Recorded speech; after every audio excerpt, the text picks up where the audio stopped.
¿no es cierto? Hemos tenido durante todos estos días a diferentes expertos y académicos, ¿cierto? Tuvimos con académicos de la Universidad de Valparaíso, ¿cierto? Tuvimos con académicos de la Universidad del Alba y hoy día estamos con Julio Muñoz, académico de la carrera de Derecho de la Universidad Andrés Bello. ¿Para qué? Para conversar justamente de los alcances de esta reforma constitucional de seguridad que ha presentado el gobierno. ¿Cómo estás, Julio? Bienvenido a punanoticia.cl. A nuestra conversación, ¿cierto?, de los alcances de la reforma. Bienvenido. Muchas gracias. Buenos días. Buenos días. Julio, a ver, mira, estábamos conversando de los diferentes alcances que podría tener esta reforma si es que se aprueba de la forma que viene. Claramente va a tener modificaciones. Pero quizá, no sé si temores o preocupaciones, ¿cierto?, es que vuelva la famosa detención por sospecha. ¿Qué podría significar una detención por sospecha hoy día, en el Chile de hoy día, si se materializa esta petición que hace el presidente de la República al Congreso? Bueno, en primer lugar hay que señalar de que lo que se está planteando es un estado de excepción constitucional, por lo tanto es una situación excepcional.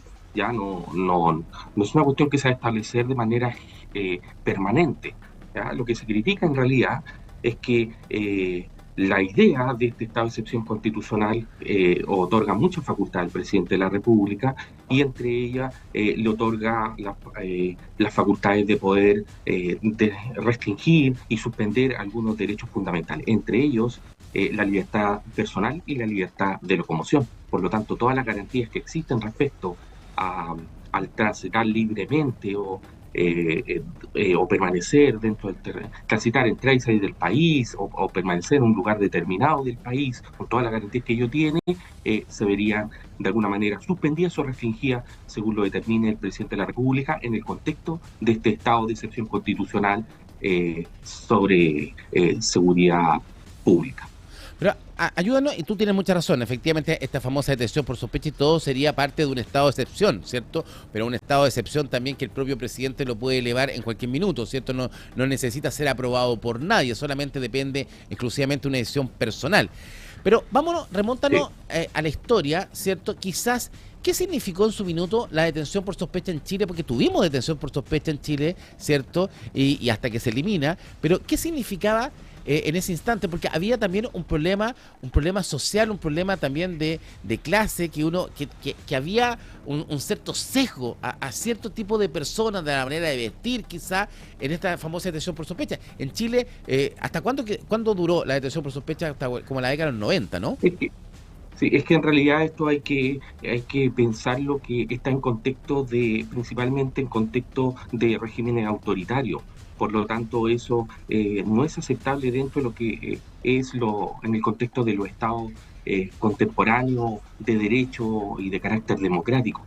Entonces, por eso que de alguna manera eso ha sido modificado.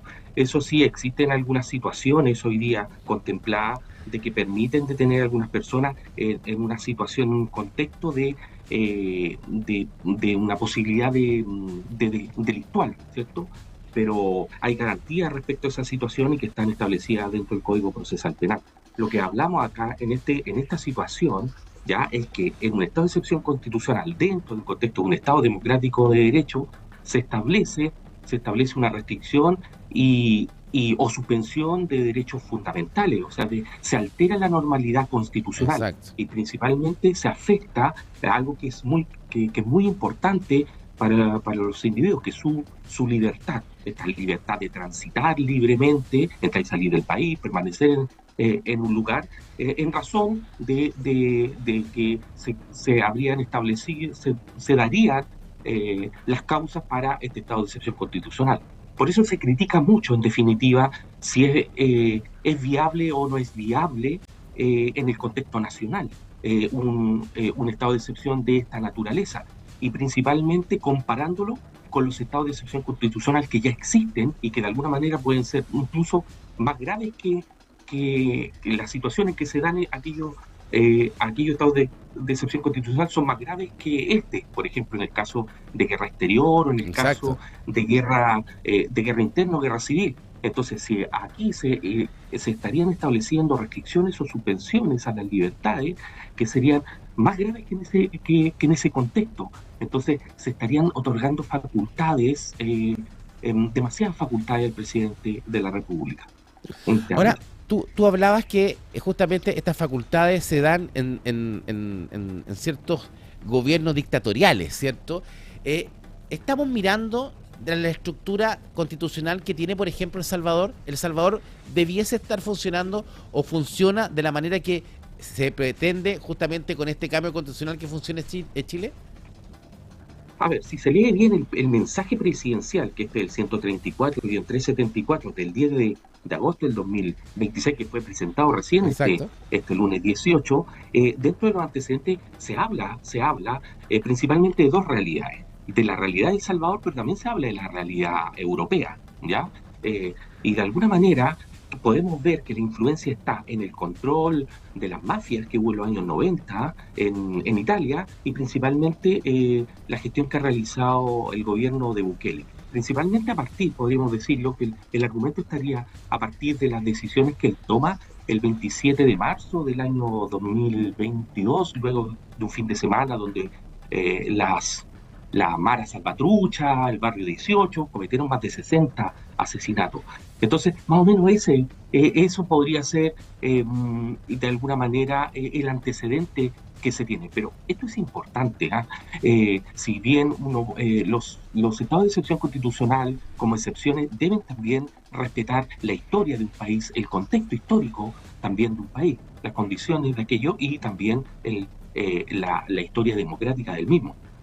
Entonces Ahora, nuestra cuando, situación hoy día es muy diferente a la Italia de los 90, hoy muy diferente a la de El Salvador de hace 3 o 4 años. ¿Mm? pero vamos a Italia, Julio. Estamos con Julio Muñoz, académico de la carrera de Derecho de la Universidad Andrés Bello. ¿Y por qué quiero ponerte el caso de Italia? Porque una de las grandes interrogantes que tenemos es que todos estamos de acuerdo en el diagnóstico, que hoy día tenemos un problema de seguridad en Chile y tenemos un problema de cómo combatimos el crimen organizado. Ese es un punto y estamos completamente de acuerdo. El tema está en la forma. Si tenemos que hacer un cambio constitucional, nuevamente poner a la Constitución arriba, o tenemos otras maneras. ¿Qué pasó en Italia? En Mm, los años 90, ¿cierto? El Estado mm, italiano enfrentó a las mafias con una respuesta implacable tras sufrir una ola de terrorismo. Recordemos que Italia sufre una ola de terrorismo en los 90 muy fuerte. Habían asesinato de jueces, asesinaron a un juez conocido, Giovanni Falcone, a Paolo Borsellino, ¿cierto? Y esto provocó una reacción social y del mismo Estado. ¿Y qué hizo el Parlamento italiano? No hizo un cambio constitucional. Lo que hizo el Parlamento fue aprobó normas estrictas, leyes contra el crimen organizado y endureció el régimen penitenciario. Pero no, esto justamente que lo que pretendemos hacer en Chile, endurecer el régimen penitenciario y poner normas estrictas, no necesariamente podríamos haberlo hecho en un cambio constitucional. ¿Tenemos otras herramientas para lograr lo mismo sin hacer un cambio a la Constitución? Sí, primero que nada, hacer referencia a lo que pasó en el Estado italiano desde los años 90. Estamos ante un Estado en doctrina se denomina Estado fallido. O sea, no era un Estado considerado soberano propiamente tal, porque ese poder del Estado competía con el poder de las asociaciones ilícitas criminales como eran la Cosa Nostra, la 'Ndrangheta y otras más. ¿Ya? Entonces teníamos un Estado colapsado, ya que por lo tanto no podría ejercer, no era soberano propiamente tal. La resolución ahí, claro, principalmente fue desde la perspectiva legal. Entonces hay muchas materias aquí que son materias de contingencia y esto significa volver a retomar la temática de qué es una constitución y qué es lo que debe contener una constitución. Entonces una constitución no es un catálogo específico que trata de resolver todos los problemas, sino que es la norma fundamental de organización del Estado y cómo este Estado también se limita a través de la separación de funciones y se limita a través de los derechos fundamentales. Por lo tanto, muchas de estas materias debieran regularse por la vía legal, ¿ya? Ahora, es complejo porque también leyendo el proyecto, hay muchas materias que debieran resolverse que debieran ser materias no constitucionales, sino materias esencialmente legales, como establecer, como el registro que quieren establecer de organizaciones criminales, como por ejemplo el ámbito de reformar, el ámbito penitenciario, las facultades para gendarmería. Sobre todo considerando de que ellos mismos reconocen en el proyecto que la seguridad pública ya está reconocida de alguna manera en el deber de seguridad Sí, pues, en nacional, el que está en el artículo 1 artículo de la primero, Constitución. inciso punto Sí, de la Constitución. Claro, exacto. y solamente quieren de alguna forma reforzarlo, entonces yo creo que esa no es la vía. O Y sea, el problema o que sea, se da es que, tenemos herramientas, Julio, entonces, justamente, sin hacer cambios constitucionales, lograr lo mismo. Lograr lo mismo con un tema claro, legal. claro, claro, en el ámbito legal. Y ya existe de alguna forma, en este sentido, existe un estado de excepción constitucional que podría servir para enfrentar este tipo de situaciones como el estado de emergencia. ¿Mm? Exacto. Una, Entonces, Una sí, de las leyes que se aplicó en Italia de los 90, que tuvo mucho éxito justamente de diferentes leyes, ¿cierto? Fue la famosa ley de los arrepentidos sobre las colaboraciones de la justicia. Esta ley reguló y formalizó el estatus de los arrepentidos, ofreciendo protección policial y beneficios penales a los miembros, ¿cierto?, de carteles, de mafias, del crimen organizado, que decidieran romper el famoso código de silencio y declararan: ¿tenemos una ley en Chile hoy día que proteja justamente, por ejemplo, este tipo de casos que, no sé, un maleante se arrepiente y quiere ser testigo? ¿Tenemos una herramienta, una ley hoy día en Chile que lo permita proteger, o sería a lo mejor un buen instrumento para justamente aplicarlo también en esta reforma? mire, yo no soy experto en materia penal, principalmente soy experto en el ámbito político constitucional, pero ¿Ya? sí existen algunas herramientas en el ámbito procesal penal para protección de testigos y para protección en definitiva y en el fondo para colaboradores para el éxito del proceso y de la investigación. O sea, Sí existe, hay herramientas. O sea, por ejemplo, existen una herramientas. persona que si yo soy parte de una red de narcotráfico, por ejemplo, y pucha, ya, quiero declarar, ¿existe la posibilidad que yo tenga menos penas si declaro? O sea, hoy día existe ese instrumento. Sí, existen mecanismos que están contemplados en el Código Procesal Penal, ¿ya? Y que en definitiva van destinados al éxito de la investigación y de la resolución del ámbito delictual, ¿cierto? Del asunto propiamente tal. Pero no podría yo profundizar en este momento sobre eso, porque es una materia un poco ajena a mi especialidad, Exacto, sí. pero sí existe en el ámbito legal aquello. ¿Mm? Perfecto. Julio, nos quedamos entonces, ¿cierto? Muchas gracias por este contacto académico de la carrera de Derecho en la Universidad Andrés Bello.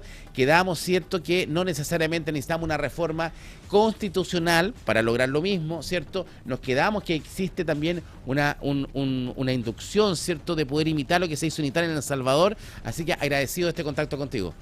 Disculpa, solamente para terminar, quisiera ¿Sí? señalar de que lo importante de esta posición de reforma que ha generado muchas críticas, ya a medida que pasan los días en el mundo político y también en el mundo social, es que de alguna forma se extreman las facultades del presidente de la República con muy poco control, particularmente Exacto. del Congreso. Y eso es muy importante porque en situaciones muy graves como de guerra civil interna o como de guerra exterior, hay un control del Congreso permanente con tiempos limitados.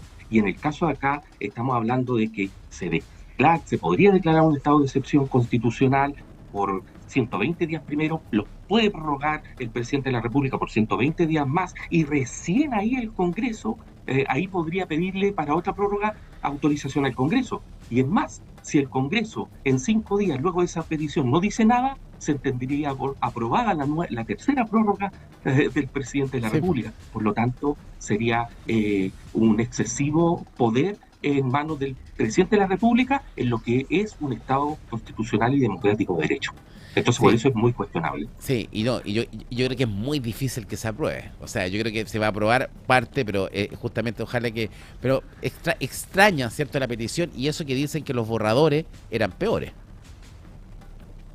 Ahí se habla de que aquí el texto habla de 8 reformas al texto constitucional, pero Sí, originariamente se hablaba de 11. No se sabe qué sí, materias se excluyeron, no se sabe. no, Recuerde que esto fue anunciado el 10 de agosto. exacto. Entonces, del 10 de agosto, nosotros hemos especulado hasta el día lunes que subimos esta situación. Y bueno, y hay críticas transversales, o sea, miembros cercanos del Parlamento, cercanos al gobierno, han manifestado su, sus diferencias, sus distancias, señalando que se puede aprobar siempre y cuando se limita el tiempo y siempre y cuando haya control del Congreso, porque en un Estado social y democrático de derecho no se puede quemar las facultades del presidente de la República. Es muy peligroso. Exactamente, muy peligroso. Julio, muchas gracias por este contacto, estamos en línea. Gracias a ustedes por la invitación. Julio Buenos Muñoz, días. académico de la carrera de Derecho de la Universidad Andrés Bello. Hemos tenido 3 académicos esta semana, ¿cierto?, conversando de esta reforma. Como que se pasó 3 pueblos, casa, ¿cierto? ¿O no, Brito? Se pasó 7 pueblos con la reforma. Imagínate qué horas habrá